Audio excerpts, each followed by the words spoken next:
tema Desmistificando o Papel do Psicólogo, que vai ser apresentado pela doutora Nídia Gonçalves Mendes. Vou então apresentar uma biografia breve. Nídia Gonçalves Mendes é psicóloga clínica, formada pela Universidade Católica de Angola, com certificação em ABA e estratégias naturalistas.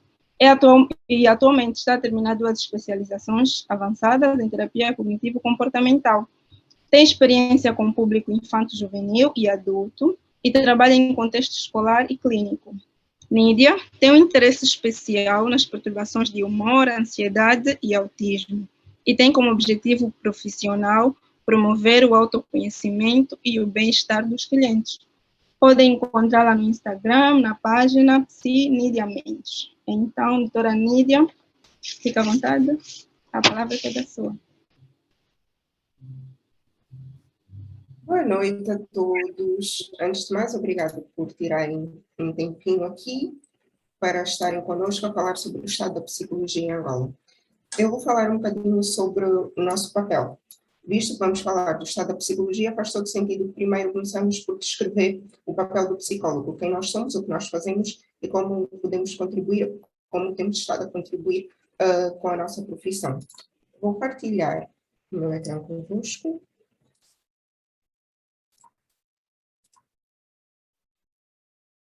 Conseguem ver? Sim. Ótimo. Então, para falar sobre o papel do psicólogo, vou primeiro contextualizar um bocadinho, porque a psicologia é uma ciência relativamente nova. Tem menos de 150 anos, ou seja, uma bebé, e no nosso país é mais nova ainda. Ou seja, há muito ainda para aprender sobre a psicologia, estamos neste processo. E então, vamos falar um bocadinho sobre o psicólogo, a diferença entre psicólogo, psiquiatra e coach, porque isto aqui ainda não está bem claro para algumas pessoas. Algumas indicações de quando procurar um psicólogo, alguns mitos que têm sido muito frequentes nós ouvirmos, não só na nossa sociedade, mas ainda a nível mundial.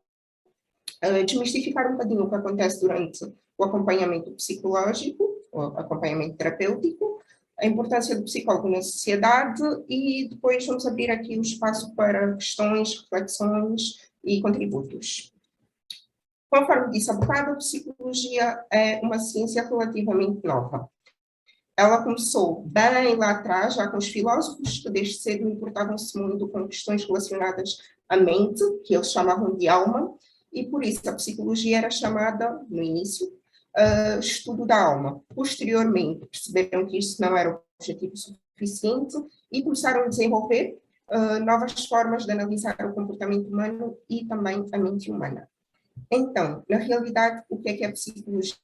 Como é que ela é descrita hoje em dia? Como estudo da mente, do comportamento, tendo em consideração os aspectos cognitivos, os aspectos emocionais, o comportamento observável e não observável, e tudo o que tem a ver com a experiência humana. O que é o psicólogo? Na realidade, o psicólogo acaba por ser a pessoa que trabalha com psicologia, ou seja, é um profissional com formação em psicologia, formação superior em psicologia, da área de saúde mental, e que tem como objetivo observar, descrever, analisar, avaliar, montar planos de intervenção e trabalhar questões relacionadas a aspectos mentais, emocionais, comportamentais e um bocadinho mais à frente, quando falar dos mitos, vamos quebrar aqui um bocadinho esta questão de que os psicólogos só trabalham com questões de perturbações mentais, isso não é verdade. O nosso objetivo, na realidade, é contribuir para o bem-estar das pessoas e que elas tenham padrões de vida mais saudáveis. Isso pode ser atingido de várias formas. Então, a terapia promove a redução de sintomas e mal-estar psicológico, quando isso existe, mudanças cognitivas, emocionais e comportamentais, ou seja, vamos imaginar, por exemplo, uma pessoa que tem questões com adição, uma pessoa que quer parar de fumar, uma pessoa que quer ter melhores relacionamentos, uma pessoa que quer adquirir novas competências. A terapia promove tudo isso, não só questões relacionadas ao tratamento de depressão, de ansiedade, que é o que mais vezes faz com que as pessoas procurem o psicólogo. E então, quais são as características de um bom profissional? Um bom profissional é caracterizado por uma série de pontos. Não sei se é possível fazer isto, Lisandra, estás a moderar. É possível abrir aqui o microfone dos participantes, que eu gostaria que alguns, se fosse possível, escolherem 2 ou 3 palavras que eles consideram importantes para caracterizar um psicólogo. É possível fazermos isto? Algo rapidinho? Sim, sim, Ok? sim, é possível, Então, sim. É só pedirmos a eles que se escolham candidatem. 2 palavras, se candidatem para Sim. escolherem 2 palavras de forma muito rápida. Ou seja, se tivessem de escrever um profissional, vão procurar um psicólogo, o que é que seria importante para vocês? Qual seria? Empatia e, Diga. empatia e sigilo. Empatia e sigilo. Por quê? Olha, porque quando alguém procura um psicólogo, a partida precisa de ser acolhido. Sigilo, porque provavelmente, dependendo de como corre a primeira consulta, eu posso ou não voltar a procurar o mesmo profissional. Ok, perfeito, obrigada. Mais alguém quer deixar aqui o seu contributo? Alguém escolheria algo diferente?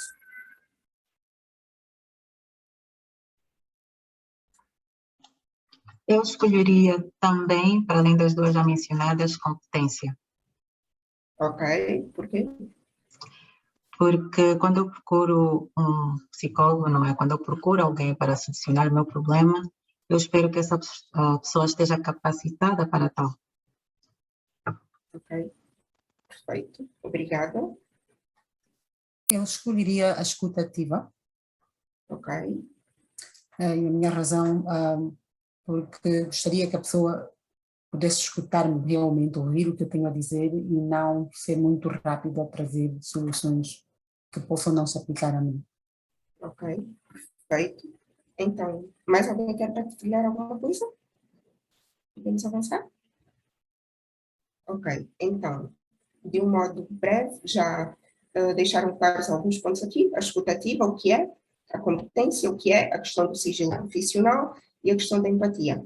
O respeito diz respeito a sermos capazes de perceber as escolhas do cliente, além do respeito que já conhecemos, percebermos que ele tem direitos, que ele tem escolhas e nós não devemos de nenhuma forma tentar influenciar, incutir os nossos valores, as nossas opiniões, ou seja, respeitar as decisões do cliente, mesmo que a partida não nos faça muito sentido e mesmo que a partida a gente possa achar de alguma forma que não seja o melhor caminho.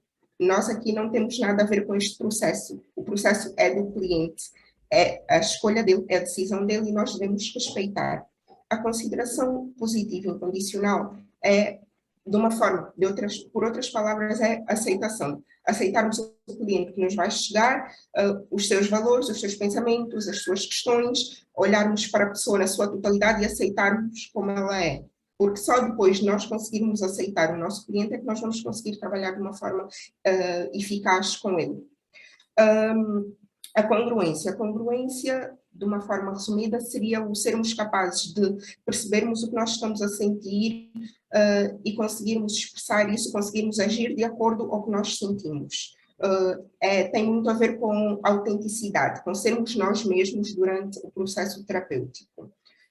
A ética é um conjunto de tudo que está aqui envolvido. Tem a ver com sigilo, tem a ver com queremos sempre fazer o bem, queremos ajudar, tem a ver muito com a responsabilidade também, que é sabermos que tudo o que nós fazemos vai ter um impacto na vida da outra pessoa. Então, termos muito cuidado nas decisões que nós vamos tomar em termos terapêuticos e não fazermos nada sem antes conversarmos com o nosso cliente sobre esses objetivos. Vão de acordo com o que ele procura ou não? Vão aproximar-nos do que ele deseja ou não? Ter sempre em consideração que certas avaliações são importantes quando existe, por exemplo, o risco de suicídio, quando existe risco contra outras pessoas, tudo isto acaba por, de certa forma, ser responsabilidade nossa também. Em relação ao sigilo profissional, é importante também sabermos que há certas situações em que pode existir a quebra do sigilo, mas são situações mais drásticas, casos de tentativa de suicídio, a pessoa tem ideação suicida, pensa fazer mal aos outros, casos de maus tratos infantis, maus tratos a pessoas indefesas, idosos, seja por deficiência, seja pela idade, tudo isso pode constituir uma quebra no sigilo profissional, mas de uma forma geral, tudo o que é dito em terapia mantém-se entre o terapeuta e o cliente. E isto tudo parece muito baseado na área clínica, que é o que, pronto, todas nós somos da área clínica, então acabamos por puxar um bocadinho para a clínica, mas é válido para todos os profissionais. Na área hospitalar, ou trabalhar com pessoas que estão doentes, ou trabalhar com as famílias dessas pessoas, nós temos de respeitar todos esses princípios. Na área organizacional, ou seja, trabalhar em empresas, trabalhar com grupos, temos de respeitar. Em escolas, ou trabalhar com pais, com professores, na área forense, judicial, área social, como podem ver, os psicólogos podem atuar em muitas áreas. Nós normalmente ouvimos mais a área clínica, organizacional, educacional, mas nós podemos trabalhar em diferentes contextos e os princípios mantêm-se os mesmos, independentemente da nossa área de atuação. Mas então, eu vou procurar um psicólogo, eu vou procurar um psiquiatra, eu vou procurar um coach. Infelizmente, ainda há muitas questões relacionadas a este tema que não estão bem claras para muitas pessoas. Acredito que todas nós, eu vou falar da minha experiência, já tive tanto de casos de pessoas que foram a coaches e chegaram ao acompanhamento terapêutico num estado pior do que se tivessem procurado logo a partir da ajuda de um terapeuta, de um psicólogo, e muitas vezes a pessoa fica confusa sem saber para qual deles se deve dirigir. Então vamos desmistificar um bocadinho isso. Um psicólogo é uma pessoa com uma formação em psicologia. Normalmente deve estar inscrito na Ordem dos Psicólogos para poder exercer a sua profissão. A Ordem dos Psicólogos é a entidade reguladora da profissão, é o que garante que os psicólogos não vão andar por aí a fazer disparates e sair impunes. Infelizmente, a nossa ordem precisa de um bocadinho mais de atenção, um bocadinho mais de carinho para chegar ao seu verdadeiro potencial, mas nós vamos sempre trabalhando conforme podemos e tendo sempre em consideração o código deontológico. O psicólogo, através da terapia, normalmente isso é feito pela fala, vai ajudar os clientes na modificação de padrões comportamentais, padrões cognitivos, padrões emocionais, vai ajudar na aquisição de novas competências, vai ajudar em situações que geram sofrimento, todos aqueles exemplos que eu dei ali atrás, mantém-se. Isto, tanto os clínicos, principalmente os clínicos, mas também das outras áreas de atuação. Um psiquiatra é um médico, é uma pessoa com formação em medicina, que posteriormente faz a especialidade de psiquiatria e normalmente trabalha com fármacos. Vai fazer a avaliação, vai fazer o diagnóstico e posteriormente vai prescrever medicação.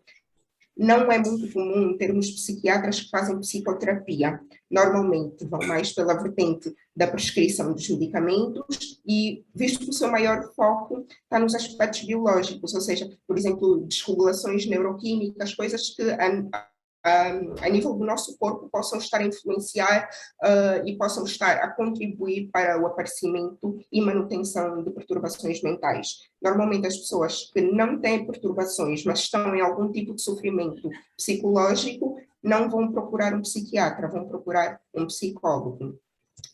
E um coach é um profissional, que pode ser psicólogo ou não, pode ser psiquiatra ou não, que tem uma formação em coaching.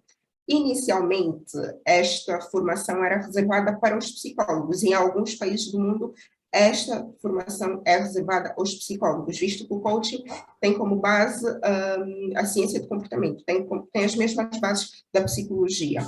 Então, o coaching tem como objetivo ajudar o cliente a atingir certos objetivos, certas metas, fornecendo ferramentas para que ele alcance as metas mais cedo. E essas ferramentas normalmente são de organização, são de gestão, é um processo muito menos aprofundado que a psicoterapia, e o que acontece muitas vezes é que as pessoas chegam a um coach com um problema um bocadinho mais delicado de ser resolvido e o coach não consegue dar as ferramentas necessárias, não consegue ajudar a pessoa como ela deveria ser ajudada. O ideal seria que esse profissional encaminhasse para um psicólogo. Infelizmente, sabemos que nem sempre isso acontece. Depois, temos outras questões que também são sempre... Temos outros profissionais que também aparecem muitas vezes nestas listas, que são os psicoterapeutas, e temos agora os hipnoterapeutas também. Os psicoterapeutas podem ou não ser psicólogos. A psicoterapia deveria ser uma área reservada para a psicologia clínica. Sabemos que há outros profissionais da área de saúde mental, como, por exemplo, psiquiatras, que também fazem a formação em psicoterapia para terem mais bases, e acaba por ser isso, uma pessoa que já tem uma formação, um profissional que já tem uma formação de base e faz uma formação extra para poder realmente fazer psicoterapia. E então, quando é que nós devemos procurar um psicólogo? E aqui, mais uma vez, eu vou pedir o vosso contributo, o que vos parece. Já procuraram um psicólogo? Sim. Em que contexto? O que vos levou a procurar um psicólogo?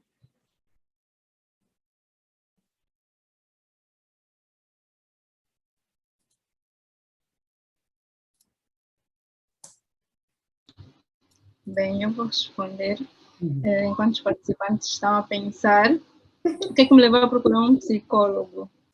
Foi uma questão de luto, né? Estive a vivenciar um processo de luto e pronto, achei necessário procurar um psicólogo para resolver um bocadinho melhor a forma como estava a levar as coisas.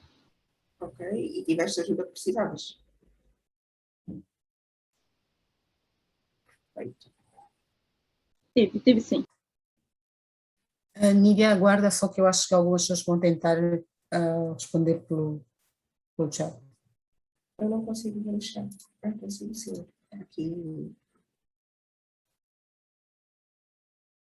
Enquanto esperamos, eu posso dizer que, como parte do treino para profissionais de saúde mental, somos muitas vezes aconselhados a procurar por um profissional de saúde mental com alguma experiência para podermos nós perceber um bocadinho o que é que leva este processo terapêutico, não é? O que é que levaria a eu, como cliente, construir uma relação com a outra pessoa e então ver como é que funciona para poder abrir. E também o facto de, portanto, se houver alguma coisa que eu tenho em mente ou coisa assim que não me deixe ser espontâneo no meu processo terapêutico com clientes, então seria neste ramo ou neste fórum onde eu podia processar. Ok, obrigada. Também temos aqui uma partilha no chat.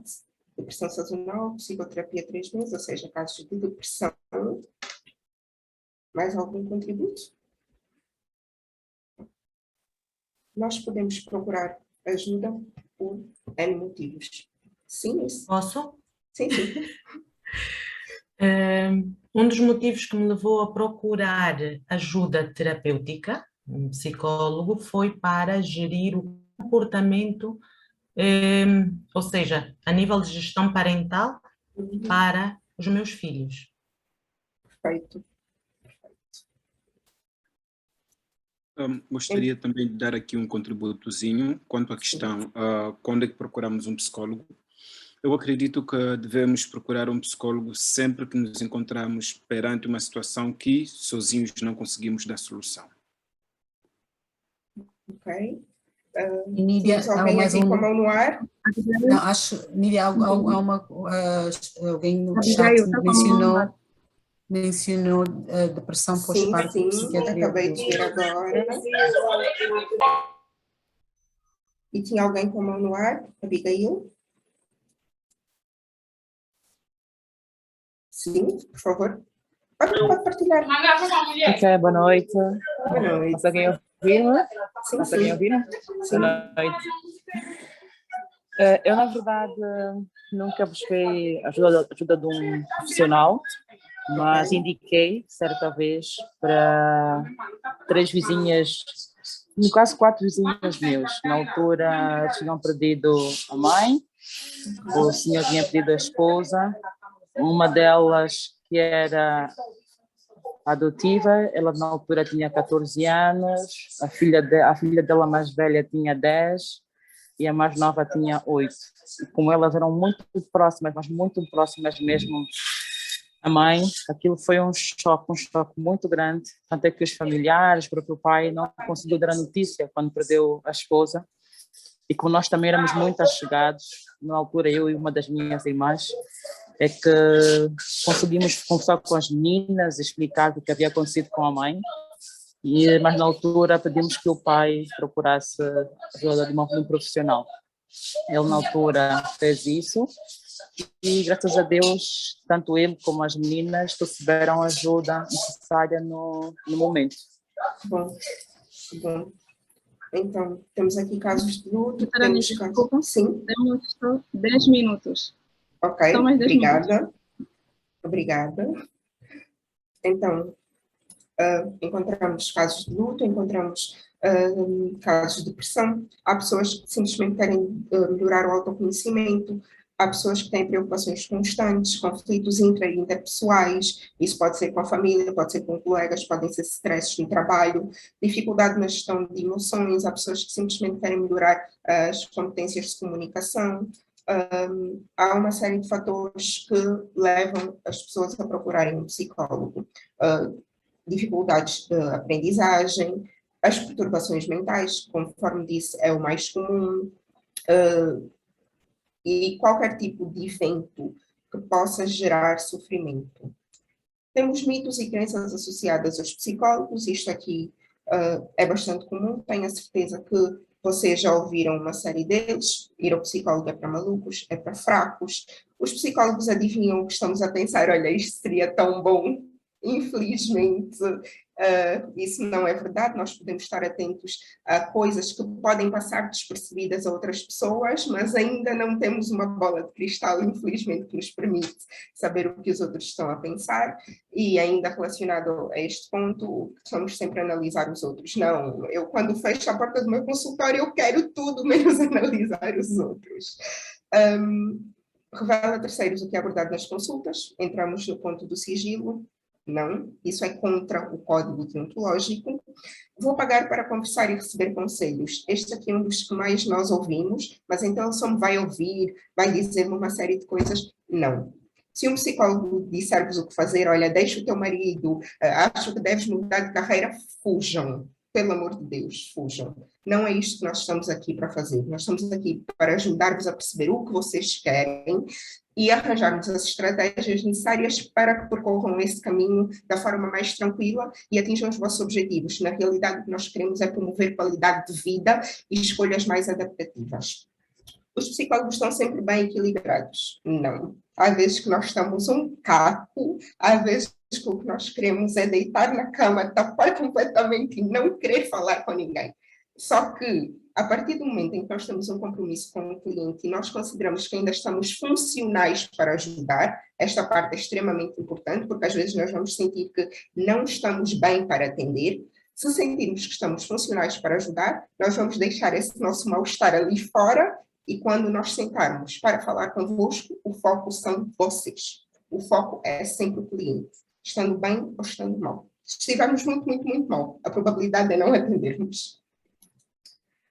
E ainda temos outras crenças que dificultam a procura de ajuda. Eu vou dar exemplos físicos para todos estes pontos. O tempo cura tudo. Se partires a perna e não fores ao médico, a tua perna vai se curar? Provavelmente não.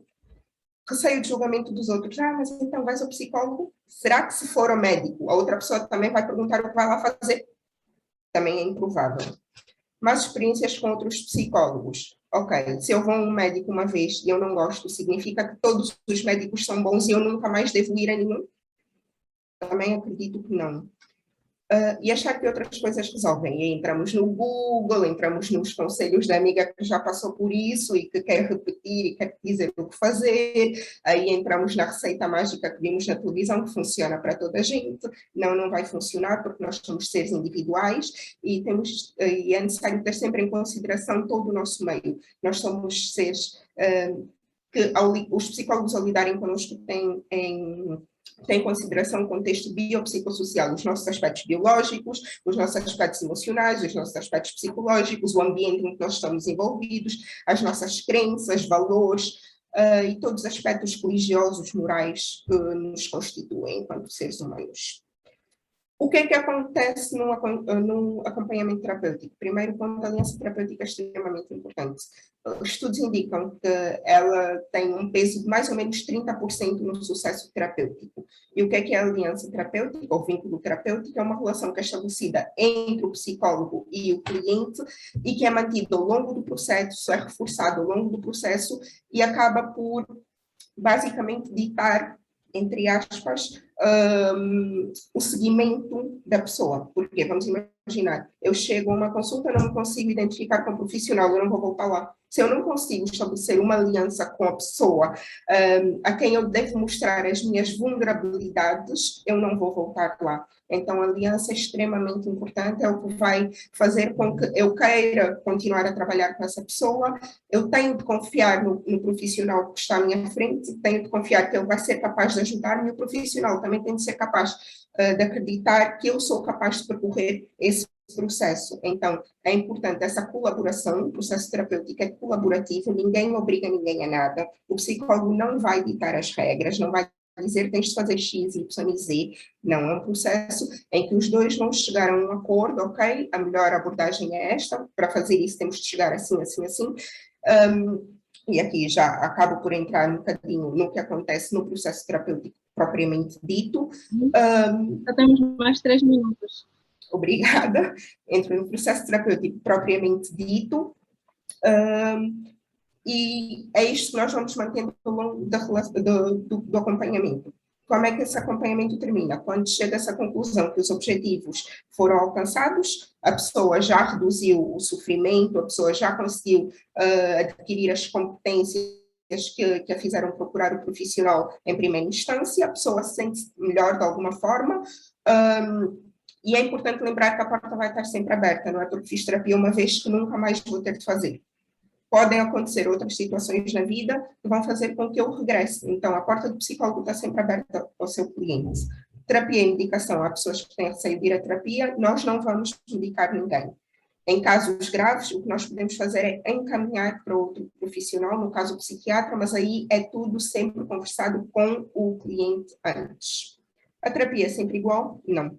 Porque os clientes são diferentes, a relação terapêutica vai ser estabelecida diferente, os psicólogos são diferentes, mesmo os psicólogos que trabalham com a mesma abordagem vão lidar de forma diferente. E aqui não é uma questão de técnica, é uma questão de quem a pessoa é.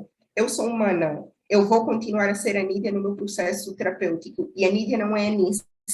Então, as duas somos capazes de ajudar, cada uma da sua forma, cada uma com as suas características, e isso não torna um terapeuta melhor que o outro, não torna um profissional melhor que o outro, não, são pessoas diferentes. E eu posso não identificar-me com um e identificar-me completamente com o outro.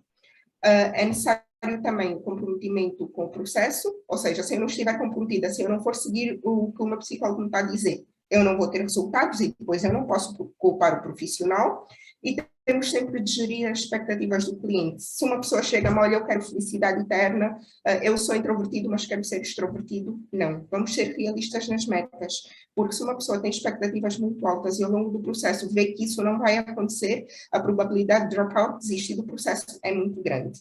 E o feedback é sempre importante, no fim de tudo, dizer como as coisas estão a correr, estou satisfeito, não estou satisfeito, está a correr bem, não está a correr bem, para nós reformularmos quantas vezes for necessário o plano de intervenção. Por que é que nós somos importantes? Como já vimos, nós psicólogos intervimos em diferentes áreas, além da promoção da saúde mental e literacia em saúde mental, ou seja, o que nós estamos a fazer agora, literacia, dar ferramentas às pessoas para conseguirem perceber quando algo não está assim tão bem, promoção do autoconhecimento, autoestima, prevenção e também trabalho em questões de saúde mental ou qualquer outro tipo de sofrimento psicológico. Há depois as outras vertentes, por exemplo, em contexto corporativo, nós vamos ajudar na seleção, no recrutamento, na manutenção de um bom clima, de um bom ambiente de trabalho, boa produtividade. Em contexto forense, nós vamos fazer avaliações, ver se a pessoa realmente que vai ser presa, por exemplo, realmente não tem nenhuma outra questão que justifique o seu comportamento, dar os nossos parceiros em relação à formulação de leis, coisas que estão envolvidas com os direitos das pessoas. Em contexto escolar, trabalhar com os professores, com os pais, dar orientações, principalmente em casos de necessidades especiais educativas, trabalhar com com as próprias crianças, ou seja, nós somos importantes porque nós estamos em todo lado de diferentes formas. Até aquela campanha de marketing que a pessoa está a ver, parece que estão a falar comigo, somos nós ali atrás. Então, nós estamos em todo lado. De uma forma geral, espero ter conseguido passar-vos o que nós somos, nós profissionais psicólogos somos. A ideia aqui não é ser exaustiva, é só deixar uma sementezinha, como diz sempre a doutora Mágoa. Para mais informações, basta seguirem no Instagram. E deixo aqui uns pontos que são muito importantes para vocês terem em consideração se tiverem um psicólogo, se estiverem a pensar em ter um psicólogo, não sabem se é a pessoa certa ou não, é uma questão de parar e pensar. Quando eu procurei esse profissional, eu senti-me bem tratado? Será que eu sinto que fui respeitada? Eu sinto que eu fui acolhido? Eu posso confiar nessa pessoa? Depois de já estar no processo, há alguma diferença na minha vida? Algo concreto? Há progressos? Eu tenho conseguido lidar melhor? Tenho mais ferramentas para lidar com as adversidades? De alguma forma eu sinto-me melhor? É importante percebermos que o processo terapêutico é algo demorado. Não vai ser do dia para a noite. As questões não surgem do dia para a noite. Então, é necessário termos paciência, é necessário estarmos comprometidos. Fujam de profissionais que prometem soluções rápidas. Isto aqui é um processo que inicialmente pode parecer que não vejo nada, mas a longo prazo é extremamente benéfico. E eu prometo-vos que, estando a lidar com profissionais sérios e comprometidos com a profissão, vocês vão ver os resultados. Muito obrigada. Deixo aqui abertas perguntas, reflexões, contributos. Muito obrigada, doutora Nídia. Muito obrigada pela brilhante apresentação, não é? Nos fazer refletir um bocadinho sobre as questões importantes relacionadas a como escolher um psicólogo e principalmente desmistificar realmente aquilo que nós fazemos, porque às vezes até o próprio psicólogo, por incrível que pareça, alguns não têm muito bem claro o que é que devem fazer, e isso é bastante preocupante, e a ideia é mesmo começar a deixar já essas coisas bem claras. Então, vamos abrir agora o nosso momento para as questões, para as contribuições. Temos mais ou menos 20 minutos para isso. No entanto, devo lembrar que cada questão, cada participante que contribuir tem que ser breve, o mais direito possível, por favor. Podem abrir os áudios, fazer estas questões, levantarem a mão aí com o botãozinho para nós percebermos e darmos a palavra, por favor. Estamos abertos para questões.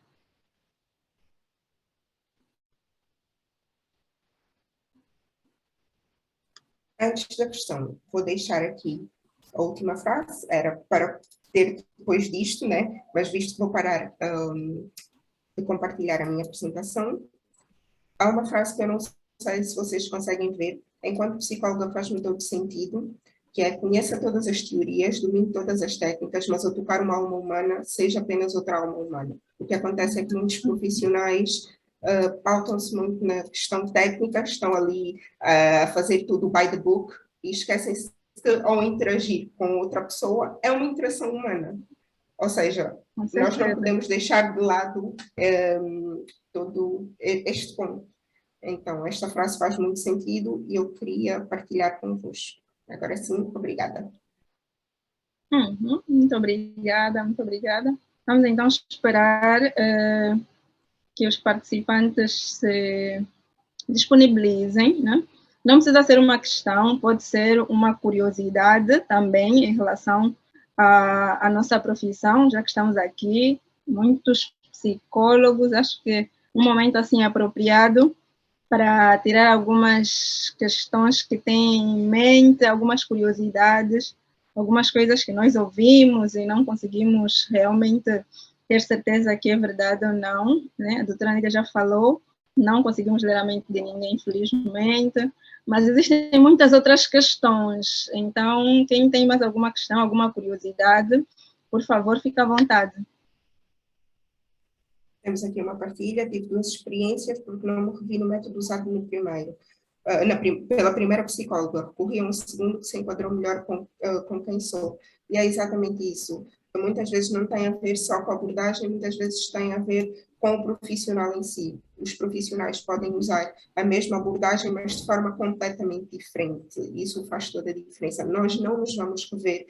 É possível que não nos consigamos rever com determinado profissional, mas não significa que tenhamos de desistir. Muitas vezes é uma questão de tentar uma segunda, e muitas vezes uma terceira, e muitas vezes uma quarta vez, até encontrarmos um psicólogo com quem nós nos sintamos confortáveis o suficiente para despirmos-nos um bocadinho. Sim, Tchala. Muito obrigada. Tchala, levantou a mão, por favor. Obrigada. Aqui Tem a palavra. Para contribuir também para este ponto, quando se procura um psicólogo, tem que saber que cada psicólogo tem uma linha orientadora, ele segue uma terapêutica, uma terapia, e pode não ser adequada para a pessoa que procurou. Por exemplo, eu sou mais para a terapia cognitivo-comportamental, a terapia de aceitação e compromisso, que também é uma vertente da terapia cognitiva comportamental, é de terceira geração, e eu sou muito eclética. Então, é importante as pessoas saberem isso, o que é que elas querem, que tipo de terapia é que o seu psicólogo ou a sua psicóloga pratica, porque isso também vai influenciar muito naquilo que vai ser a experiência do indivíduo. Obrigada. Obrigada pelo contributo. Ok, mais alguém? Obrigada. Sim, Malu, por favor. Eu também. Ok.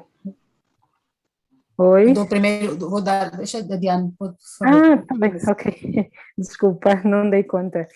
Olá, boa noite a todas, a todos, perdão.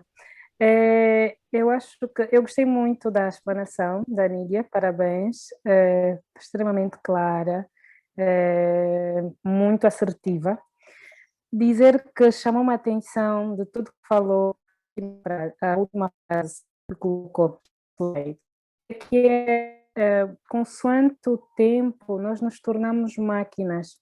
Eu desespero de fazer o copy-paste daquilo que eu vejo, livro daquilo que eu tive de formação, e eu tenho que colocar no paciente. Espera aí, acho que ainda não apliquei essa técnica, ainda não fiz isso. E esquecemos que, acima de tudo, o que toca é o coração.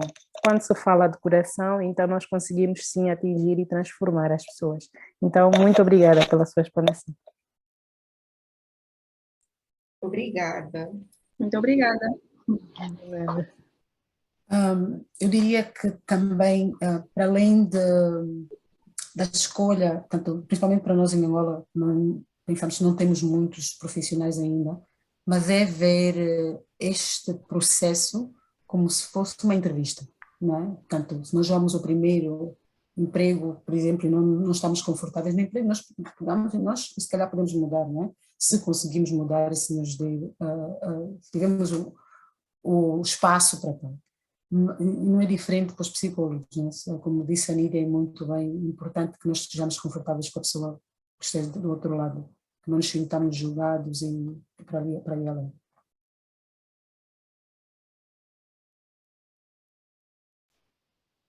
Muito obrigada, Malu, pelo contributo. Ainda temos tempo, ainda temos alguns minutinhos para mais questões ou contribuições. Gostaria de enquanto os participantes não se manifestam, partilhar uma experiência. Quando fiz terapia, eu não sabia que era muito difícil, porque a terapia nos coloca assim de frente, né, com as coisas que nós sabemos que existem, mas temos assim alguma resistência em acreditar. E quando o psicólogo nos faz ver assim aquilo que realmente é teu e assustador, eu quase fugi, mas voltei e depois consegui entender mesmo o processo. Então, percebermos que não é fácil, porém é bastante, mas bastante recompensador quando nós conseguimos alcançar assim, quando nós conseguimos perceber a essência do que é a terapia. Então, pronto, nós estamos assim um bocadinho máximos, mas prontos, vamos aqui esperar mais contribuições dos outros participantes. Ficam à vontade para abrir o áudio, o vídeo, para partilhar alguma experiência, alguma informação, alguma questão. Podem colocar também as mãos no ar, com o botãozinho. Nós vamos ficar aqui atentos.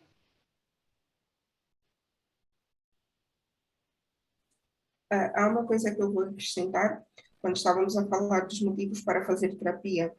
A doutora Moalo falou sobre o próprio processo do psicólogo durante a sua formação. Às vezes que as pessoas não são convidadas a fazer, as pessoas são obrigadas a passar por esse processo, e sem esse processo realmente, por exemplo, a fazer especialidade, para ter o grau de especialista em determinada coisa, para ser considerado psicanalista, a pessoa é obrigada a passar pelo processo terapêutico.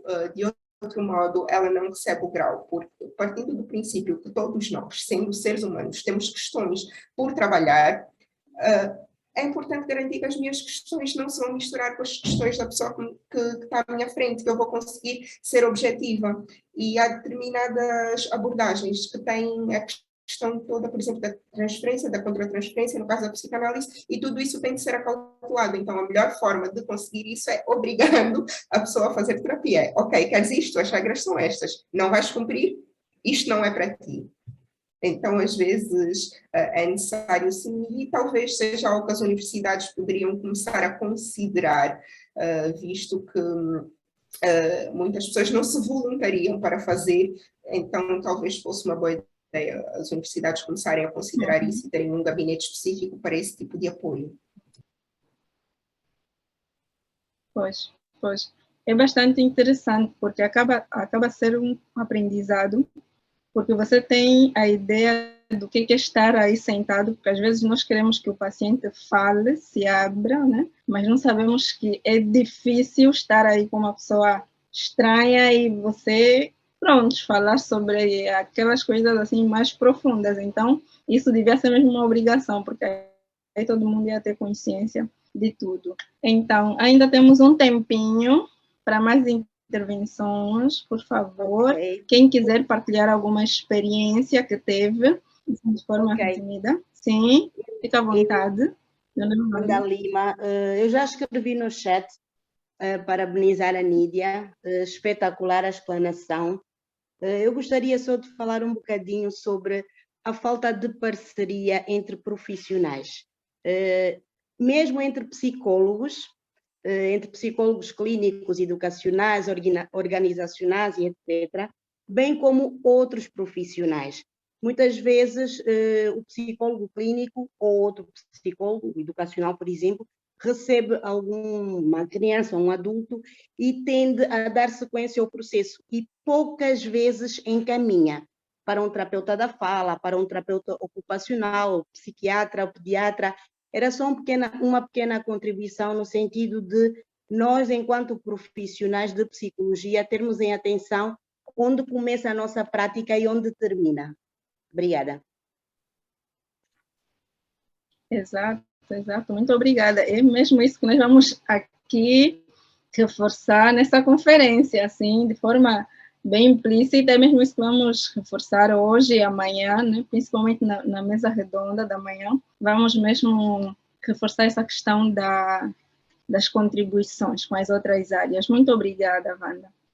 Temos, então, mais Lisandra, 3 minutos posso? para alguma questão. Pode, fica à vontade. Boa noite. Eu queria dar seguimento aqui ao que dizia a Wanda Lima, quanto a não só esperarmos que os outros profissionais também venham ter conosco, mas nós mesmos, não é?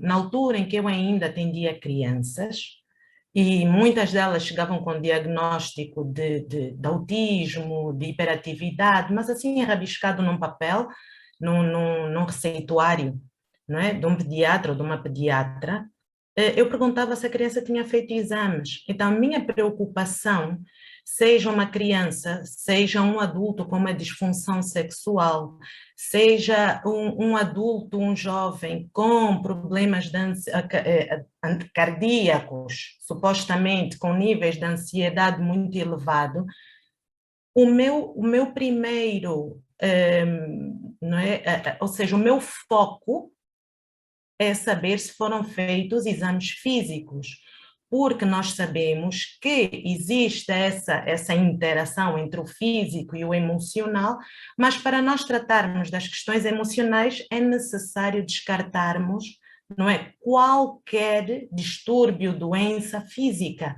Então, eu própria tinha a necessidade de os encaminhar para fazerem uma bateria de exames, para depois, sim, aí perceber, ok, não há nada a nível fisiológico, então o assunto é todo meu, porque a forma como nós trabalhamos ou abordamos essas questões é diferente se houver a componente fisiológica ou se não houver essa componente fisiológica. Ok? Obrigada. Muito obrigada, Nice. Muito obrigada. Ainda temos mais um tempinho para uma contribuição, uma questão, uma curiosidade. Fiquem à vontade. Enquanto isso, lembro de ter visto há tempos nas redes sociais, acho que, pronto, uma publicação que dizia, olha, olhamos para as questões da saúde mental e dizemos às pessoas, pronto, tenha força, isso passa, mas se eu tivesse com os ritmos cardíacos acelerados, ninguém podia dizer para mim, olha, tu podes fazer isso passar, agora isso depende de ti, fica calmo, isso passa, logo vou pensar na cardiologista e não vou ignorar essa parte, só para lembrar que, pronto, as questões emocionais também são assim, não passam só porque nós queremos, porque ninguém, na verdade, quer ficar doente, ninguém quer ficar triste, ninguém quer sofrer, e as coisas não passam assim só por vontade, e é nosso dever como psicólogos ir deixando isso claro para todas as pessoas, tá? Até para nós mesmos, e vamos também falar sobre isso aqui durante a conferência. Então, é deixar claro essas questões para todos. Saúde mental importa muito.